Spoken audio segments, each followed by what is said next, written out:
ഇന്നലെ ഞാൻ സുജാതയുടെ മിക്സിനെ പറ്റി പറഞ്ഞിട്ട് ഒരു വീഡിയോ ചെയ്തായിരുന്നു. അതിൽ ഞാൻ ടാഗ് ആഡ് ചെയ്തിട്ടുണ്ടായിരുന്നു. ആ ടാഗിൽ കയറി ചെക്ക് ചെയ്തപ്പോൾ ആളുകൾ എന്നോട് പറഞ്ഞിട്ടുണ്ടായിരുന്നു അതിൽ ടാഗ് ഒന്നുമില്ലല്ലോ, അത് റിമൂവ് ആയി പോയിട്ടുണ്ടല്ലോ. അപ്പോൾ വളരെ റേറ്റ് കുറഞ്ഞ രീതിയിലായിരുന്നു അതിന്റെ റേറ്റ് എന്നുള്ളത്. വെറും 4000 ചില്ലാനത്രേ ഉള്ളായിരുന്നു. അതുകൊണ്ടായിരിക്കാം റിമൂവ് ആയി പോയത്. പെട്ടെന്ന് ഇതിന്റെ പൈസയും റേറ്റും കാര്യങ്ങളൊക്കെ ചേഞ്ച് ആകുന്നുണ്ട്. അതുകൊണ്ട് ഉടനെ തന്നെ നിങ്ങൾ സ്ക്രീനിൽ കണ്ട മുകളിൽ ടാഗിൽ കയറിയിട്ട് ചെക്ക് ചെയ്യണമെന്നുണ്ടെങ്കിൽ നിങ്ങൾക്ക് നല്ലൊരു മിക്സി സ്വന്തമാക്കാൻ പറ്റും.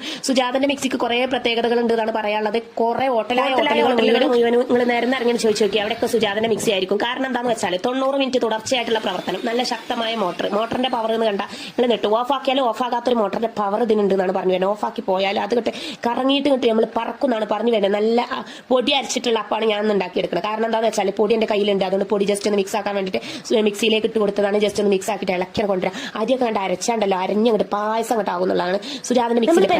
കടലക്കറി അപ്പുണ്ടാക്കാൻ വന്നിട്ടാണ് സുജാതന്റെ മിക്സിന്റെ കാര്യങ്ങളും പ്രത്യേകതകളൊക്കെ നിങ്ങൾക്ക് പറഞ്ഞത് എന്തിനാണെന്ന് പറഞ്ഞാൽ ഞാൻ പറഞ്ഞു തരുന്ന കാര്യങ്ങൾക്ക് കറക്റ്റ് മനസ്സിലാകാൻ വേണ്ടിയിട്ടാണ് വീണ്ടും ആവർത്തിച്ച് പറയുന്നതാണ് പറഞ്ഞു വരുന്നത്. അപ്പൊ ഞാൻ ഇവിടുത്തെ തക്കാളിന്റെ മേലത്തെ തൊലി ക്യാൻസറിന് കാരണമാണ്. പട്ടാണിക്കടലൊക്കെ ചേർത്തിട്ട് രാവിലെ ഉണ്ടല്ലോ കഴിക്കുകയാണെങ്കിൽ വളരെ നല്ലതാണ്. പുലർച്ചയ്ക്ക് എടുത്ത വീഡിയോ ആണ്. നോമ്പിന് ഏറ്റവും നല്ലൊരു ഫുഡ് ബ്രേക്ക്ഫാസ്റ്റ് എന്ന് വേണമെങ്കിൽ പറയാൻ സാധിക്കും. കുട്ടികൾക്കായാലും മുതിർന്നവർക്കായാലും നോമ്പ് നോൽക്കുന്നവർക്കായാലും കടല ചേർത്തിട്ട് കറി ഉണ്ടാക്കി അപ്പം ചുട്ട് കഴിക്കുകയാണെങ്കിൽ വളരെ നല്ലതാണ്. മിക്സിയിലേക്ക് കുറച്ച് തേങ്ങ ആഡ് ചെയ്തിട്ടുണ്ട്. ഇതിലേക്ക് കുറച്ച് വെള്ളം ഒഴിച്ചിട്ടുണ്ട്. ആ കടല കുറച്ച് വെന്ത കടല ഇതിലേക്ക് ചേർത്ത് കൊടുക്കുമ്പോൾ കറി നല്ല കുറുക്ക് പരുവത്തിലാവും. കുറച്ച് ചെറിയ ഉള്ളി 2 ഇല്ലി ചേർത്ത് കൊടുക്കുന്നുണ്ട്. ഇനി നമുക്ക് അടിച്ചു വെച്ചിട്ട് നമ്മൾ ഈ സുജാതന്റെ മിക്സിയിൽ ഇട്ടൊന്ന് പറത്തിക്കൊണ്ടുവരാം. നമ്മൾ പറഞ്ഞു വന്നതിന് ശേഷം ഒരു ചട്ടി അടുപ്പത്തേക്ക് വെക്കുന്നു. ചട്ടിയിലേക്ക് ചെറിയ ഉള്ളി ചേർക്കുന്നു. കുറച്ച് എണ്ണ ഒഴിച്ചെടുക്കുന്നു. ഇതൊന്ന് വഴറ്റിയെടുക്കുന്നു.